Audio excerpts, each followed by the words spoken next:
বলে শরীয়তের হুসাইন ঘুমন্ত, তরিকতের হুসাইন জাগ্রত। আমার মুর্শিদ কেবলা কাবার কালাম শরীয়তের হুসাইন ঘুমন্ত। শরীয়তের হুসাইন, শরীয়তের যারা আছে তারা মনে করতেছেন হুসাইন ইন্না লিল্লাহি ওয়া ইন্না ইলাইহি রাজিউন। শরীয়তের হুসাইন দুনিয়া থেকে পর্দা নিয়েছেন, বিদায় নিয়ে গেছেন। তরিকতের হুসাইন এখনো জাগ্রত। শরীয়তের হুসাইন কারবালার ময়দানে হাসছে, তরিকতের হুসাইন প্রত্যেকটা কলবে মুমিনের হৃদ মন্দিরে আছে। সুবহানাল্লাহ।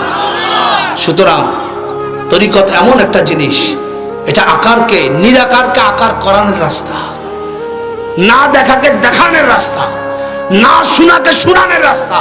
যদি তোমার কাছে এই সব জিনিস আসবে, কোন জায়গায়? সব মূলে এক। সেটা হচ্ছে কি, তুমি মুআদ্দেব হও, আদবওয়ালা হও, তাদিব শিখো, আদবের রাস্তায় আসো। তখন দেখবা যেটা তোমার চাইতে ইচ্ছা করবে, মন থেকে ভাবনা সাথে সাথে রব্বে কারীম সেটা করে দিবে। সুবহানাল্লাহ।